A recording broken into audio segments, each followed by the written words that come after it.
Hey, good evening, everyone. Buenas noches a todos. It is now 5:30, and we'll go ahead and get started with the Finance and Personnel Committee.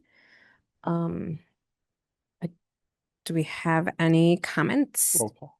Oh, sorry, roll call. Mayra Reyes, Juan Cifuentes.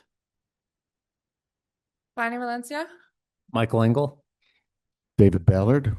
Bob Elverson. Okay, any comments? Public comments? No. No.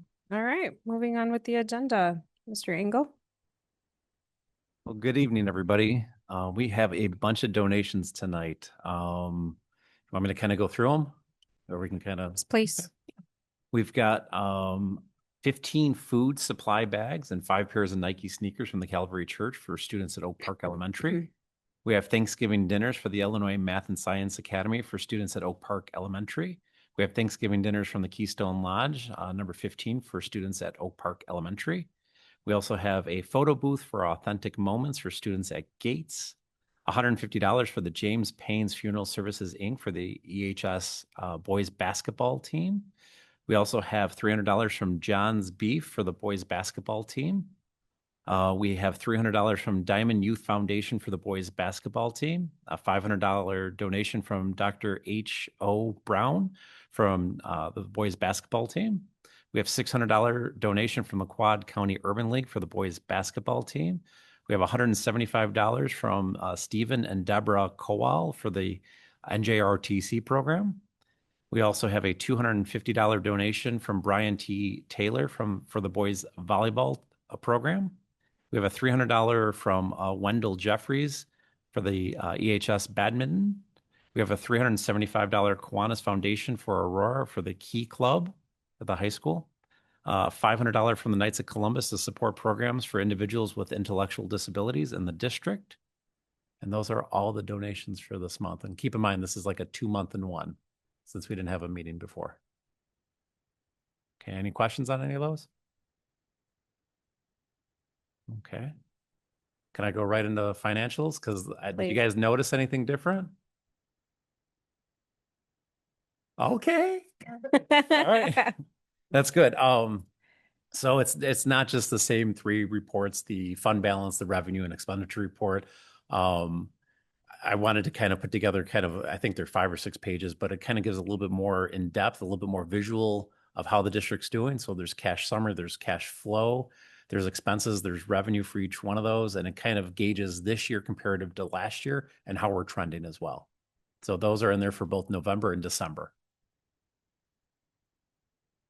I mean, take your time, look at them. I mean, we can always do tweaks or it's just one of those things I wanted to add a little bit more depth to our financials. So they're a little bit more, I loved it. visual. Those are amazing. Yes. Yes. They helped so much. Yes. All right. I'm glad you guys noticed. I wasn't sure. All right. So those are in there. We also have, like I said, the normal financial reports in there and payroll for both November and December. And we have one thing from the finance department. It's the kitchen equipment for Coward, East High, and Waldo. We had talked about going out for an RFP for that. We got back everything. It was actually quite more expensive than what we had originally budgeted. We had about $100,000 budgeted for this year. As you can see, all the quotes there I think we had a grand total of 5 quotes for Waldo, 2 quotes for the high school, and 2 quotes for Coward. Needless to say, at this point in time, my recommendation would be to do the one at Coward because that is a production kitchen for all of our elementaries, meaning if that were to go down, it's affecting every single one of our elementaries. It would be nice to get Waldo done. I know Waldo's been on the list for 2 years and Waldo can still be done, but as long as we budget for next year's financials and get it done over the summer for next year's budget, if you will. Same with the high school. So if you guys look at it, I want to say it was a grand total of about $440,000, if I remember correctly. And we're looking to kind of go forward with $95,000 for Coward. It won't be action for tonight. It'll be action on the 16th. But given that the equipment needs about a 12-week lead time, it's going to be in right before kind of the end of the school year, and it'll have enough time to get in for this year's budget as well. So, okay. I have a question. Yeah. Why are we doing a quote instead of like an RFP? Okay, we did do an RFP. We did a request for proposal and we solicited a bunch of quotes from, like I said, 5 different manufacturers. We would have done a bid, but Each it's like piece. trying to say, hey, we want a 4-door car. It's a little bit more difficult. So we ended up soliciting requests for quotes for this. We did an RFP. And how do we know?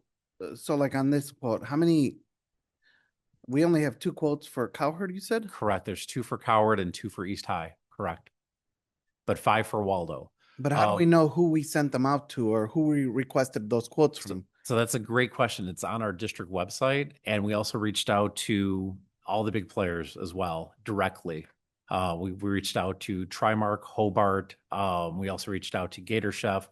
We reached out to, I can get you all the quotes here. No. I just want to make sure that's somehow listed or incorporated into this, so we know that we did, whether we sent it to 5 different companies and only 2 responded with the quotes or whatever the case would.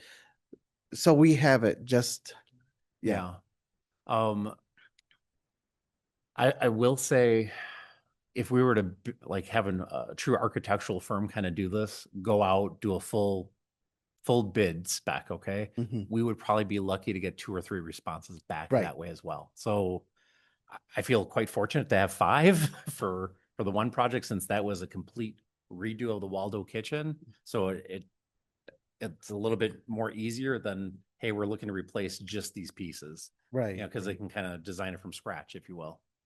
Whereas the other ones are just a couple pieces, right? Dr. Correct. Rose? Yeah, it's equipment. Mhm. And you said our way, so on the site, you can see specifically the different companies that we reached out to when we didn't get. Okay. Yes, that we have, there's emails going back and forth as well. Right. And then not only that, but they send out reps that actually measure the given space, spec out the equipment that's part of their line as well. Because I mean, every single kitchen, I'm not gonna say every single kitchen company, but almost every single, they have their own specs and their own manufacturers that they deal with. So it's, Board President Cifuentes, so would it be beneficial for us in the future to have a summary of that? Like if there's additional companies that we went out to summarize that in the and it board could packet just as be well? included in that summary that's on there. Just something that shows, hey, we reached out to 5 different companies and only 2, we got quotes back or just something that's on there. Dr. Engel, so in the future, can you craft that into the Absolutely. proposal? Perfect. Thank you so much. and then that leads right into the overload request. Dr. Engel, can I ask one more clarifying question too? For Waldo and East High, then our recommendation is that we still continue to keep those on the books as far as what we've gotten, but we're going to look to actually go out for those into FY26 as opposed to. Correct. I mean, we can go out for solicitation again, probably near the end of April. So then that way we still have 6 weeks, but then still have another 12 weeks before the school year starts. So it would Okay. be installed over the summer. Then Then it would hit next year's year's budget. Since we didn't have it budgeted this year. Okay. Okay. Makes sense. Yes. Thank you, Dr. You're welcome. Okay. Okay, and then over for the overloads. In your packet, you do have a memo to approve 14 0.1 overloads for East Aurora High School. The majority of these were approved in the fall as overloads. Please note there is, per the memo, an addition of 5 special education overloads, and that is due to a teacher resignation. And we do need those overloads so that we can meet the compliance issues that we have with student IEPs and minutes that are needed. This goes for, But yes, thank you for the reminder. This will be dropping for action this evening. thank you. Dr. Ballard, those other 9, are those mainly geared towards CTE, the ones that are there specifically? Those are CTE, and there is one for bilingual. Perfect. Dr. Okay, Halverson, thank you. Okay, any questions? I think that's it. At 5:40, this meeting is adjourned.